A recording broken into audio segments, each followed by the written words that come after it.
በሚገርምና በሚደንቅ ሁኔታ መርዙ ያለ ከአናቱ ነው። ከምኑ ነው አልኳችሁ? ከአናቱ ነው። ውሃ ሲጠጣ መርዙን እንደያዘ ከጠጣ የገዛ መርዙ በገዛ አካሉ በገዛ ሰውነቱ ተሰጥቶ ይገለዋል። ያ እንዳይሆን ግን ሲጠጣ መርዙን ካፉ ያወጣና እሱን የሚጎዳው እሱን የሚገድለው መርዝ አውጥቶ ውሃው ዳር አድርጎ ውሃ ጠጥቶ መርዙን ይወስዳል። እኛ ግን እንዳይደለም የሚጎዳንን በፍጹም አናውቀው፣ ብናውቀውም አናርቀው። እውነት አሰብን እውነት ነው። እንዲህ እንዳለው እግዚአብሔር ይርዳል። በአራተኛ ደረጃ የእባብ ብልህነት ምንድን ነው ትሉኝ እንደሆነ ይገርማቸዋል። የሚወዳት ዕፅ አለች፣ እጅግ በጣም የሚወዳት ዕፅ ዕፀ ዘዌ ትባላለች። የዚችን ዛፍ ቅጠል እባቡ ይወደዋል። የዛፏ ጥላ እባቡ ላይ ሲወድቅ ደግሞ እባቡ ይሞታል። አያችሁ፣ ተቃራኒዎች ናቸው ሁለቱ። እባቡ የዛፉን ቅጠል ምን ይላል አልኳችሁ? ይወዳል። የዛፉ ጥላ ሲያርፍበት ደግሞ እባቡ ምን ይሆናል አልኳችሁ? ይሞታል። ያለ ተቃራኒ አይኖርም በምድር ላይ ትይዩት ለሰከንድ ለደቂቃ ለማይክሮ ሰከንድ ያለ ተቃራኒ አይኖርም። አይኖርም እና እኚህ ተቃራኒዎች ናቸው። ግን እባቡ በጣም ብልህ ከመሆኑ የተነሳ የዛፏን ቅጠል ስለሚወድ ጠዋት ላይ በምስራቅ በኩል ይመጣል። በየት በኩል ይመጣል? የዛፉ ጥላ ወደ የት ስለሚሆን? ወደ ምዕራብ ስለሚሆን ይመጣና የዛፉ ጥላ እንዳያርፍበት ሆኖ ተጠልሎ ቆርበቱ ይሄዳል። ሰው ግን እንዲህ ነው። እንደው ብፌ ላይ ብቻ ተደርጎ እናገኘው ይጥመናል ብለን እናስብ፣ ይጥመናል ብለን እናስብ አይደል? ያምናል ብለን አናስብ። ያገኘው ሁሉ ነው የምንበለው። በጣም ይገርመኛል። መርጦ መብላት እኮ ብልህነት ነው። መርጦ መጠጣት እኮ ብልህነት ነው። ሲበላ የማያምን የሚገድም ነገር ማድረግ አግባብ አይደለም። ሲመሽ ወደ ማታ ደግሞ የዛፉ ጥላ ወደ ምስራቅ ይሆናል። እባቡ በየት በኩል ይመጣል? ተናገሩ። በምዕራብ በኩል ይመጣል። የዛፏን ቅጠል በልቶ ይሄዳል። ይሄ የእባቡ ብልህነት። በወርቅ ጊዜ ይህች ዓለም ቆሽሻ ታጥባለች። የታጠበችው ደግሞ በሙቅ ውሃ ነው፣ በንፍር ውሃ። በምን ውሃ አልኳት? በንፍር ውሃ አንድ ጊዜ ጠፍታለች። ምእመና ተወላ ቆሽሾ ማለት ምድሩ ቆሽሾ ስላት ያ የሰው ልጆች ቆሽሾ የሰው ልጆች ከሕግ ወጥተው ወንድ ለወንድ ተጋብተው ሴት ለሴት ተጋብተው እግዚአብሔርን አሳዝነው እግዚአብሔር በኖህ ላይ አድሮ ቢመክራቸው ቢዘክራቸው ተመለሱ፣ ከኃጢአት ራቁ፣ ንጽሕ ጠብቁ ብሎ ቢመክራቸው አልሰማሉ። አንድ ኖህ ከዘራዝርቱ ጋር ሲቀር በቀር ከላይ የሚፈላ ውሃ ላይ እሳት አለ። እሺ ምናምን እዚህ እሳት አለ አይደል? ላይ እሳት አለ። ከዚህ ብርሃን አለ፣ ብርሃን አለ፣ ጨለማ አለ። ከዚህ ቦታ አለ፣ ከላይ ቦታ አለ። ከዚህ ህይወት አለ፣ ከላይ ህይወት አለ። እንዳትሞኝ፣ እንዳትጠራጠሩ ወገኖች። እንደገና ከዚህ መሬት በታች የሚፈላ ውሃ አለ። የሚፈላ ውሃ እሳት አለ። እሳተ ገሞራ ሲፈነዳ እያያችሁ አላያችሁ? እዚህ አፋር ውስጥ በተደጋጋሚ ይፈነዳል። እሳት ነው። በዚህ የሚፈላ ውሃ ማለት እሳት ካለ የሚፈላ ውሃ ማለት ብቻ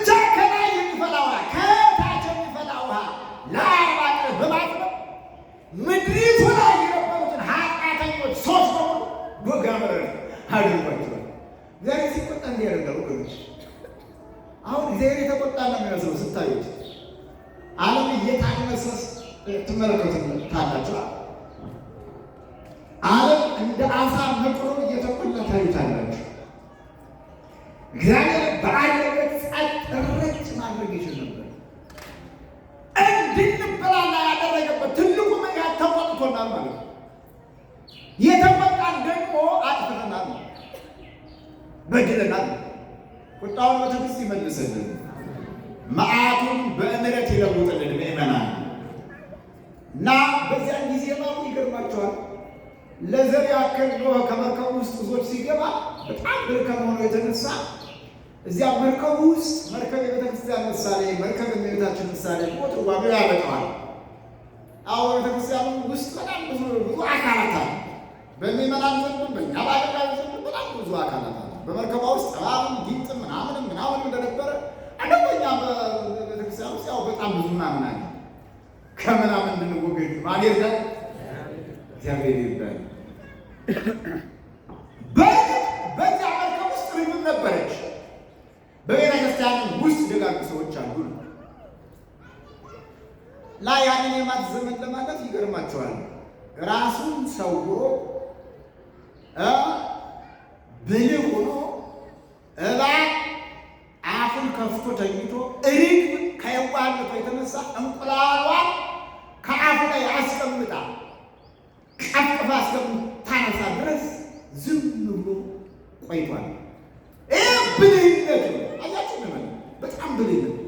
ያችን እንቁላል ቢበላ ኖህ ከመርከብ አውጥቶ የት ውስጥ ጥሏል? ተናገሩ።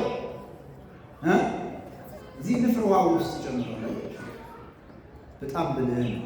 ብልሆቹ ነው ምኖቹ አልኳችሁ፣ ብልሆቹ ነው አለ። ሌላውና አምስተኛው የእባብ ብልህነት ምንድን ነው ያላችሁ እንደሆነ የተወደዳችሁና የተከበራችሁ እግዚአብሔር ቤተሰቦች፣ እንደ ማንኛውም ፍጡር ያረጃል። እንደ ማንኛውም እንስሳ ያረጃል። ሰማይ ያረጃል፣ ምድር ያረጃል፣ ሰውም እንስሳውም ያረጃል እና እባብም ያረጃል። ሲያረጅ ይገርማችኋል። ሽምግልና ሲገጥም 40 ቀን ከሚበለው ምግብ ከሚጠጣው ውሃ ይቆጠባል። የእባብ ምግቡ ምንድን ነው ትምኝ እንደሆነ አፈር ነው። ከእርግማን በኋላ ብላ የተባለው አፈር ነው እና ከሚበለው ከአፈር ይከለከላል፣ ከሚጠጣው ከውሃው ይቆጠባል። ምን ሲገጥመው አልኳችሁ? እርጅና ሲገጥመው ስንት ቀን ይጾማል? 40 ቀን። ሰው እንዲህ አይነት ይገርማችኋል። ከዚህ መማር ነው ጾም፣ ጸሎት እድሜ እንደሚያስረዝም እዚህ መረዳት ነው። በ40ኛው ቀን ያ ያረጀ አካሉ ያ ያረጀ ቆዳው ይነሳል፣ ያኮፈኩፋል። በውስጥ አዲስ ቆዳ ይፈጠርለታል። በ40ኛው ቀን በስውረተ ዕፅም ቢሉ በስውረተ እም ገላውን አካሉን አጣብቆ ጠፍቆ በሚይዝ ቀዳዳ አልፌ እሄዳለሁ ሲል ያንን ያረጀ ያፈጀ የጃጀ የጋጀ ቆዳውን አውልቆ ይጥልለታል። እሱ አዲስ ነው ይሞታል። አያችሁ፣ በገጠር ኢትዮጵያ አብዛኞቻችሁ ያው በገጠር ኢትዮጵያ ነው ያደጋችሁት። ሁላችንም ያደግነው በገጠር ኢትዮጵያ ነው። ጫካውን ስንሄድ በእባብ ቅርጽ የተሰራ ምን እናገኛለን? ነጭ ነገር እናገኛለን። መሬት ነው ያ የምን ልብስ ይባላል? አቤት የእባብ ልብስ ይባላል። ሰው ግን እንዲህ አይደለም። አሁን እኛችን ለማስነሳት ተአድሶተ ሥጋ ተአድሶተ ነፍስ ለማግኘት እንዲህ አይደለም። 40 ቀኑን በሙሉ በስቃይ ነው የምናሳልፈው። ካለዚያ ደግሞ ሥጋን የሚተካ የተለያየ ነገር በማዘጋጀት አቤት ማንጋጋጠው መጋጋጥ የለም። ለማስቀደስ እንመጣና ስንወድቅ ስንነሳ መከራ ስንበላ እኒህ ቄሶች እንደው አያሳቀሉትም። የዛሬው ቅዳሴ ረዥም ነው። ማህሌቱ አያበቃም። ስብከቱ በቃ አያበቃም። እንዲሁ ተናግረው አያልቅባቸው። አይ መከራቸው እውነቴን እኮ ነው ማምላክ ነው የምነግራችሁ። እኛ ሳንደግም እናንተ ትደግማላችሁ። አያሳዝን? እውነቴን እኮ ነው የምነግራችሁ።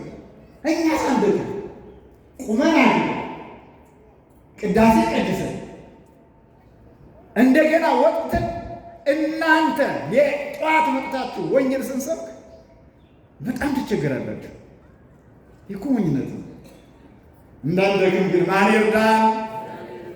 አምላካችን መድኃኒታችን ኢየሱስ ክርስቶስ ይርዳን። እንዲህ አይነት ጉባኤ ሲዘረጋ በጣም ተለምነ። አሁን እኛ አባታችን ይህን ጉባኤ ሲዘረጉ ብዙ ዋጋ ከፍለዋል። ብዙ ጊዜ ስብከተ ወንጌል ኃላፊ መጋቢ አዲስ መምህር ገብረ መስቀል ይነግሩኛል። በጣም የሚያግዙኝ በጣም ብርቱ የሆኑ ጓደኛ አሉኝ፣ ቀሲስ ጋሻው መምህር ጋሻው የሚባሉ እያሉ ይነግሩኛል።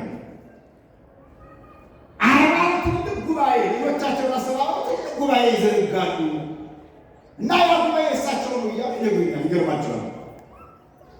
ግን የሚመጣው ሰው የውስጡን ነው። እንደዚህ መሆን የለበትም። ያቀረቡትን ካልበሉለት የወለዱትን ተናገሩ ካልሳሙለት የእሳቸው ድግስ ይሄ ነው። የቀሲስ ጋሻው ድግስ ይሄ ነው። እንዲህ አይነት ድግስ አቅርበው ወይም ደግሞ እንዲህ አይነት ድግስ አዘጋጅተው ሲቀርባችሁ እናንተ ብቻ አይደለም መምጣት ያለባችሁ፣ ሌላውን ጠርታችሁ አሁን እምነቱ በሰው እንዲሞላ አድርጋችሁ መምጣት አለባችሁ። እንደዚያ ነው ምእመናን። እኛ እያገለገልን ነው። አላገለገሉም ብሎ የሚመሰክርብን አንዳችን ሰው የለም። ማገልገላችን ምስክርነት ነው። አለመስማት ግን የእናንተ ችግር ነው። እንድንሰማ ማን ይርዳን? አምላካችን መድኃኒታችን ኢየሱስ ክርስቶስ ይርዳን። እንደ እባብ ብሎቹ ማለት ብሎቹ አለ ቅዱስ ጊዮርጊስ አባቱ ዞሮቶስ እናቱ ቴዎስያ ይባላል እና የረዳ ሰው የንጉሥና የንግሥት ልጅ ነው። የባለሀብት ልጅ ነው። በ20 ዓመቱ የወጣው ለወንጌል ነው። ለምንድን ነው አልኳችሁ? እኛ በ20 ዓመታችን የት እንደምንገኝ ያው ታውቁታላችሁ። እውነቴን ነው የምነግራችሁ። በኋላ አናስወጣም እንዳትሉ። በተለይ ከተሜው ከ15 ዓመት ወይ ከ12 ዓመት ጀምሮ ወንዱ ሴቱ የሚወጣ ለሌላ ጉዳይ ነው። እውነት አሰብ የምንገኘው አልባሌ ቦታ ነው። የምንገኘው የማይረባ ቦታ ነው። የምንገኘው የማይጠቅም ቦታ ነው። ቅዱስ ጊዮርጊስ ግን በ20 ዓመቱ የወጣው ለወንጌል ነው። ወንጌል እያስተማረ ተጓዘ። አባቱ አለፈ፣ አረፈ። አረፍተ ዘመን ገታው፣ ጊዜ ከለከለው። የአባቱን መንግሥት ለማምጣት ከልዳ ወደ ፋርስ ሄደ ይላል። ወደ ሄደ ወደ ፋርስ ሄደ። ከልዳ ወደ ፋርስ፣ ከልዳ ወደ ፋርስ ሲሄድ ብዙ መከራ ገጥሞታል። የፋርሱ ንጉሥ ቡድያኖስ ብዙ መከራ ብዙ ውርጅብኝ አድርሶበታል። ምእመናን ክርስትና አልጋ በልጋ የመጣ አይደለም። በቢሩት ሀገር ታስታውሱ ከሆነ ያቺ ሀገር የምታመልከው ዘንዶን ነበር። ያቺ ሀገር የምትሰግደው ለዘንዶ ነበር እና ከዕለታት አንድ ቀን በቢሩት ሀገር አንዲት ቢሩታዊት የተባለች ሴት ለዘንዶ ተጥላለች። ለምን ተጥላለች? ለዘንዶ ተጥላለች። ለዘንዶ ተጥላ ዘንዶው በጊዜው በሰዓቱ ሁሉም እያዋጣ አንዳንድ ልጁን የበህር ልጁን ለዘንዶ ይሰጣል። ይሄው ነበር ለካ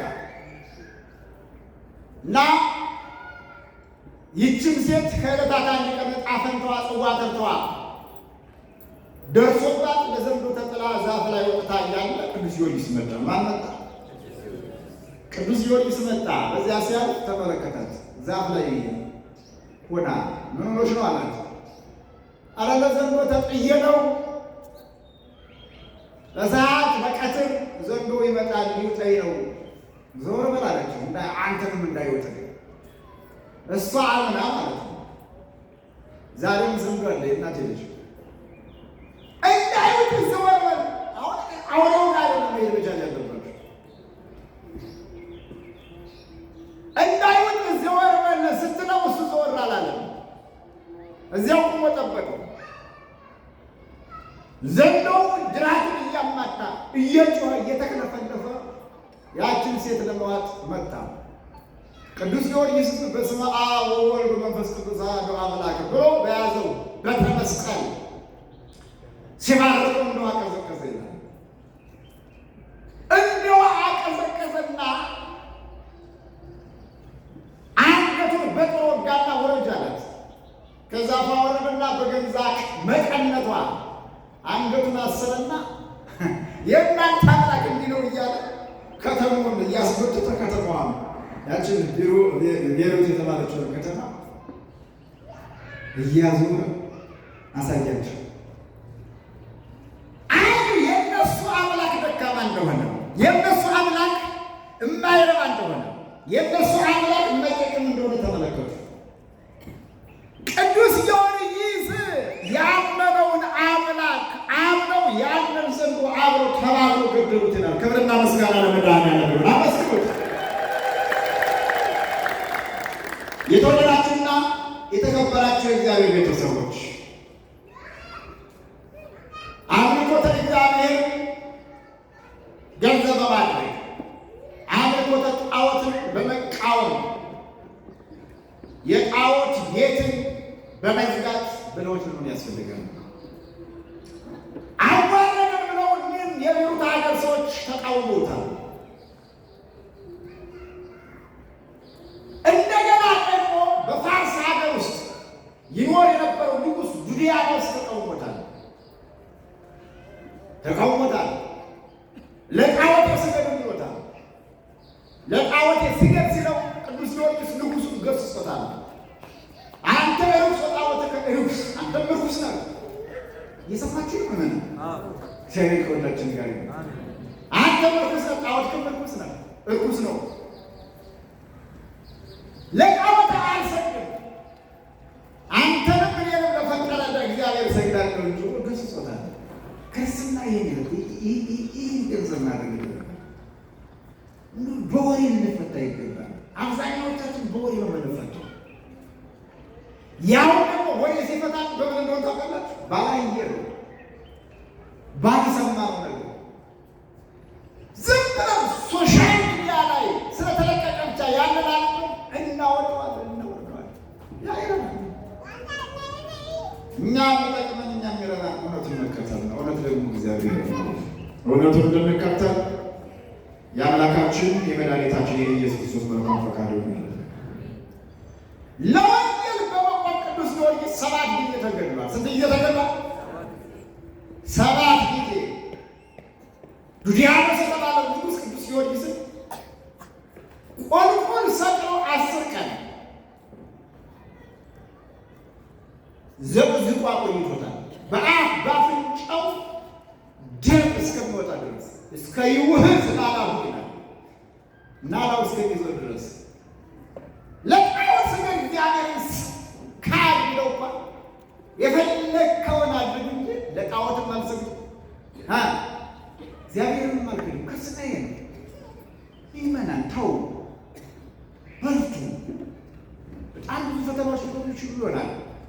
ደግሞም እኒያ ፈተናዎች ግን ምን ይላሉ? ያልፋሉ። ስንጸና ነው የሚያልፉት። ይህም ብቻ አይደለም። እንደ ቅዱስ መርቆሬዎስ በብረት አልጋ ላይ አድርጎ ከዚያ የብረት አልጋ ላይ አስሮ በስሙ እሳት ለቆበታል። እንዲያም ቢያደርገው ቅዱስ ጊዮርጊስ አልካደም፣ ለጣዖት አልሰገደም። እግዚአብሔርን አላውቀውም ማለት ነው። እኛስ አየች ቋንቋ ይሄ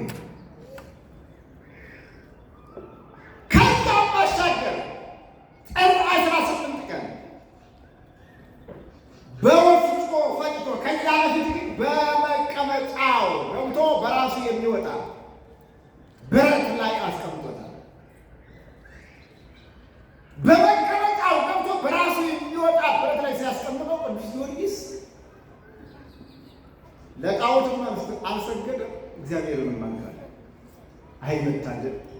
ኧረ የእነሱን ጽናት ይስጠን ወገኖች፣ የእነሱን ብርታት ይስጠን። ለዛሬ ላይ ገድል ተጽፎላቸው፣ ጽላት ተቀርጾላቸው፣ ቤተ ክርስቲያን ተሰርቶላቸው፣ መስዋዕተ እግዚአብሔር እየተሰዋላቸው፣ ቅዳሴ እየተቀደሰላቸው ሲመሰገኑ እንደው አልጋ ባልጋ ያለፉ እንዳይመስላችሁ። በእንዲህ አይነት መንገድ አልፎ ነው እዚህ ደረጃ የደረሱት። ለሁላችንም ክብረ ሰማዕታትን ያድለን። ጥር 18 ቀን ይህ ንጉሥ በወፍጮ ፈጭቶ ቅዱስ ጊዮርጊስ በሙቀጫ ወቅቶ በደብረ ይድራስ ተራራ ላይ ለነፋስ ሰጥቶታል። አጽሙ ማለት ነው።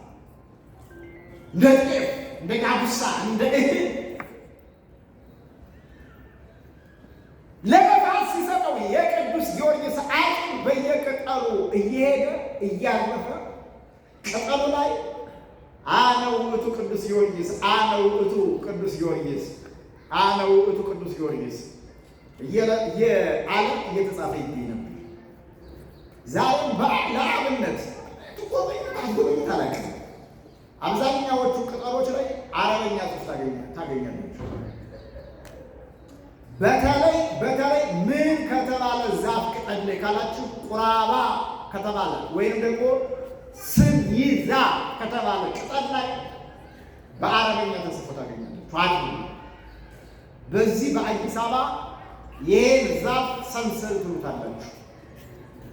ሰንሰል ማለት ስም ይዛ ማለት ነው። ላልቶ ሲነበብ ስም ይዛ ማለት ነው። የማንም ስም ይዞ ስለተገኘ የቅዱስ ጊዮርጊስ ስም ይዞ ስለተገኘ፣ ያኛው ደግሞ ቁራባ ይባላል። እንደየሀገሩ ስሙ ይለያይ ይሆናል። ያንን ቅጠል የቅዱስ ጊዮርጊስ አጽም ያረፈበት ነው። የቅዱስ ጊዮርጊስን ስም ጽፎ መዝግቦ የተገኘውን ቅጠል ሰብስቦ አድርቆ ከእህል ጋር ቀላቅሎ ፈጭቶ ቂጣ ጋግሮ ለወፍራም በሬ ሲያበለው ማድለቢያ ሲያደርገው ቅዱስ ጊዮርጊስ በዚያ በወፍራሙ በሬ ሻኛ ላይ ብቅ ብሏል። ክብርና ምስጋና ለመድኃኔዓለም ይሁን። ብቻ ይመናል። ሰው ይገለናል፣ እግዚአብሔር ያነሳናል። ሰው ያቆስለናል፣ እግዚአብሔር ቁስላችንን ያሽመዋል። ሰው ይሰብረናል፣ እግዚአብሔር ይጠግነናል። ሰው ያሳዝነናል፣ እግዚአብሔር ያስደስተናል። ሰው ይገለናል፣ እግዚአብሔር ያድነናል። ሰው ያሰረናል፣ እግዚአብሔር ከስደት ይመልሰናል። ሰው ይቀማናል፣ እግዚአብሔር ይሰጠናል። ሰው ይሰብረናል፣ እግዚአብሔር ይጠግነናል። ኧረ ክብርና ምስጋና ለመድኃኔዓለም ይሁን።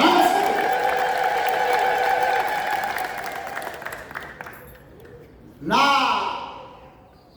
በዚህ ዕለት ነበረ ሰብአ ነገሥታት ተሰብስበው ይወያያሉ። አሁንም አለ። በነገራችን ላይ አሁን ዓለም ካገባችበት ውጥንቅጥ ውስጥ ለማውጣትም በሉ እንደገና ዓለምን ወደ ውጥንቅጥ ውስጥ ለማስገባት ነገሥታት እየተሰበሰቡ ይመክራሉ፣ ይዘክራሉ። ተሰብስበው ሲመክሩ ሲዘክሩ አንዱን ገድሎ አንዱን ለማዳን ነው። ይሄ ነው እውነት።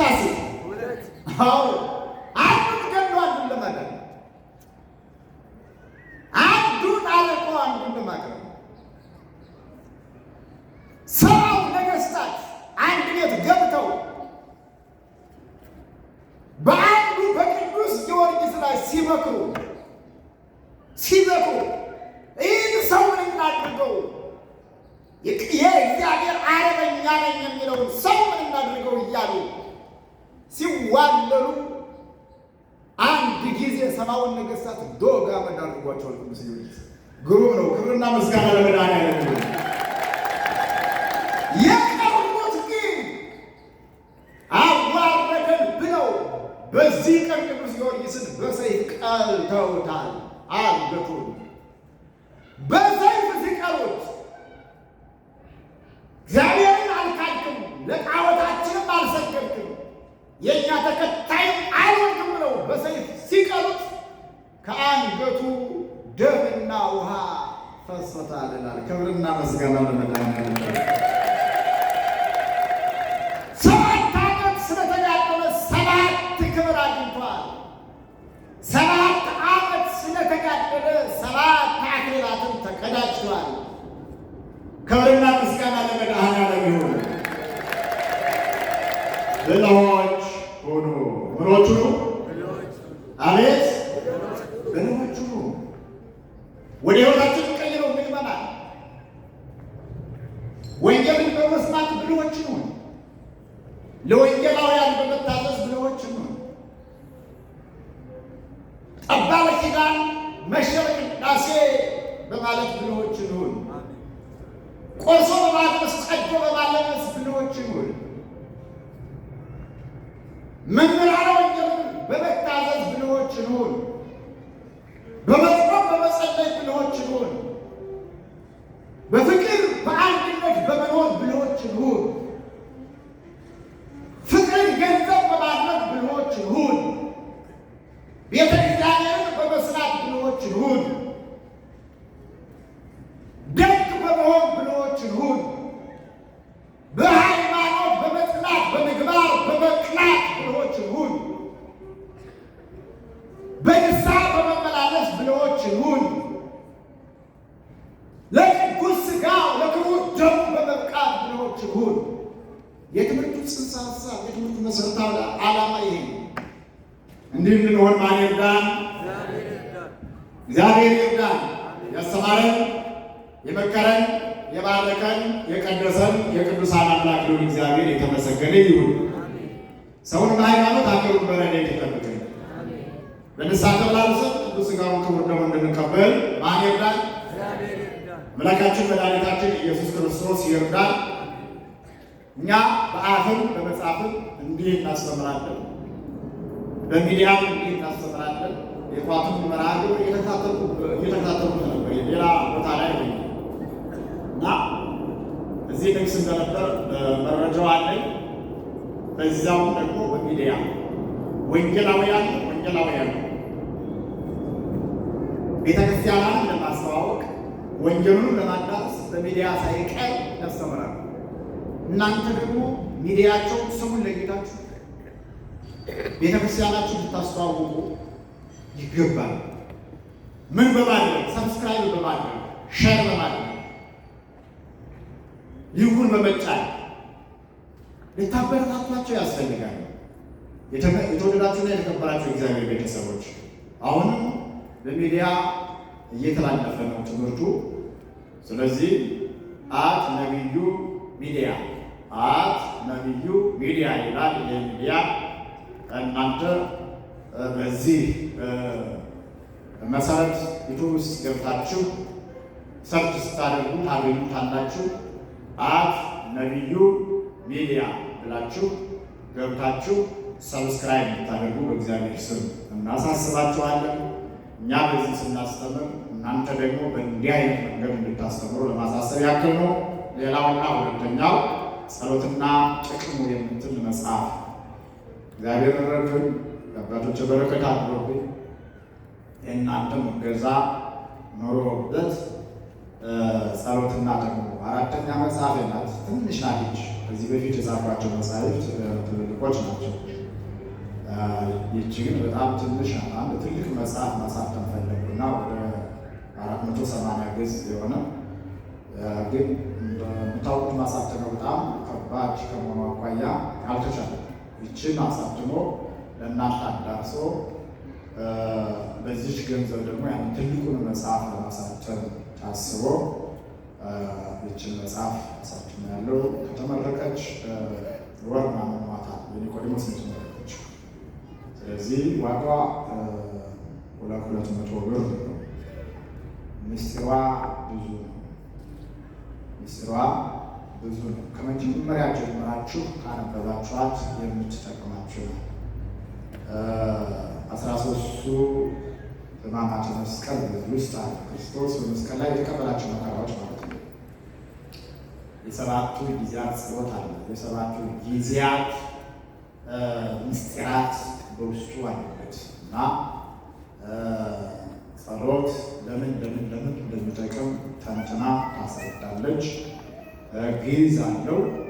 ግዕዙ ደግሞ የሚጥል በሽታ አለበት የሚጠቅም የ7 ቀን የጸሎት ያለው በየዕለቱ የሚጸለይ ጸሎት ነው። የሚጥል በሽታ የአየር ጋኔን የሚታየው የሚጠቅም የሚረባ ጸሎት ስለሆነ መጽሐፍ ትንሽ ነው። በውጭ ነው ልጅ የመጣው አጋጣሚ ጠዋት እንደወጣው ከአገልግሎት ወደ አገልግሎት የመጣው ትንሽ ፍሬዎች አሉ። በመካከላችሁ ይኖርላቸዋል። ግን በሌላ ጊዜ በምላት በስፋት በትጋት በጠዋቱ መርሃ ግብር እንደሚጋብዙኝ ተስፋ ያደረው አይደርሰኝ ነኝና ለዛሬ ግን ያመጧቸውን እንድትወስዱ በእግዚአብሔር ስም አሳስባችኋለሁ። ያስተማረንና የመከረን የባረከንና የቀደሰን የቅዱሳን አምላክ እግዚአብሔር የተመሰገነ ይሁን። ምኖቹን ማለባችሁ አቤት ብልሆች ሁኑ። የማቴዎስ ወንጌል ምዕራፍ 10 ቁጥር 16 ይቆይ።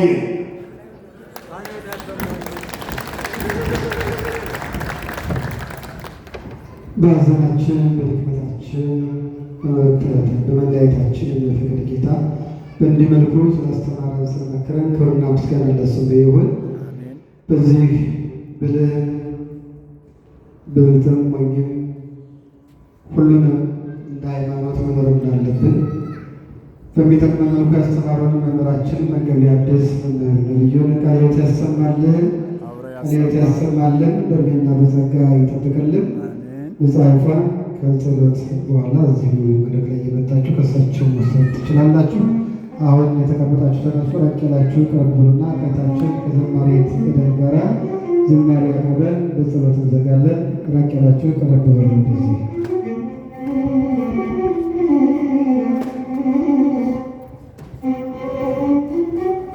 በድጋሚ እንደምንቆያችሁ አሜን እንድናመሰግን የፈቀደልን የአባቶቻችን አምላክ የእኛም አምላክ ቅዱስ እግዚአብሔር ስሙ የከበረ የተመሰገነ ይሁንልን። እናታችን ወላዲተ አምላክ ድንግል ማርያም ስሙ የከበረ የተመሰገነ ይሁንልን። ደምቆ ያበራ ነጭ ለብሶ ጊዮርጊስ መጣ